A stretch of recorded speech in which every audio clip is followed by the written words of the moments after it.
last year in the SEC championship and also the prep you've done this week. How would you describe the offense they run, and how would their characteristics there? They got a pretty good offense, and we got to prepare well for them this week, just as we did last year. Jacob? Hey, Phil, Coach mentioned the phrase several times, sustaining consistency and performance. How do you interpret that phrase, and as a leader, how do you kind of put that into motion with your teammates in conversation?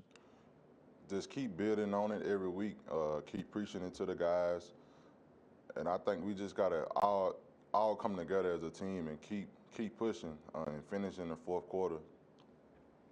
John? Yeah, Phil, last time you faced these guys, obviously you won, but the defense still gave up 46. Do you guys think y'all are better since then? Does that still, just as a defense, does that kind of game motivate you? Because the defense doesn't want to be in shootouts like that. I think we just as good as we can be when we playing all together and we doing the right things, counseling out all the minor errors, and just playing together as a defense, we can be good. But once we get sidetracked and worry about the wrong things, everybody not focused, we can have a little struggle. So I think just going into this game, everybody got to be on the same page and playing together. Michael? Yeah, what looks different against Florida's offense this year as opposed to last year? What about them looks different? We really haven't watched much film. It's Monday.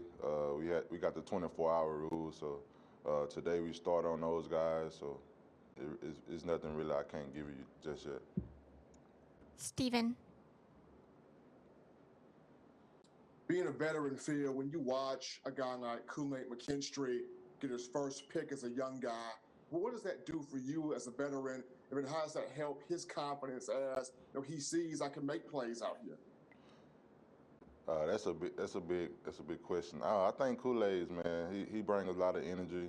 I love his swagger, and for him to step up when he got his chance to, I think he took on that role and did good with it, and I'm excited for him. Mike? And Nick Saban kind of took issue with the way you guys were practicing last week. Just how much of a difference did you notice from the first week to last week, and how can that change this week going forward? It just starts with the leadership. We got to do better in the leadership room, just stand on the guys more, and you got to be more disciplined and keeping the guys hype, bringing a lot of energy to practice, because that's where it started. Steve? Phil, if you could comment on Florida's offensive line, what impresses you about the Gator O-line, Phil? Just from watching their game a couple of days ago, I think they really play together as a whole, and they move a lot. Aaron, do you still have a question? Okay, Jacob. Yeah, Phil, just talk about Drew Sanders, how he performed in his first start, and also Chris Braswell and what he brings to the table when he's on the field in lieu of Will Anderson. I think those guys did pretty well. We're going to need them all year long, with Chris being down. And we just got to encourage those guys to step up, when their name is called. Michael? I asked Chris Owens about this the other night, and since you've been around too, Chris was rattling off a bunch of Nick Saban sayings, kind of word for word. You've been around. Is there a favorite little coaching saying, quip he has that stands out to you? I can't think of one.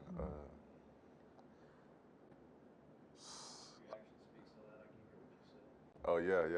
Your actions speak so loud, I can't hear what you say. Yeah, that's a good one right there. Final questions for Phidarian? Thank you, Phil.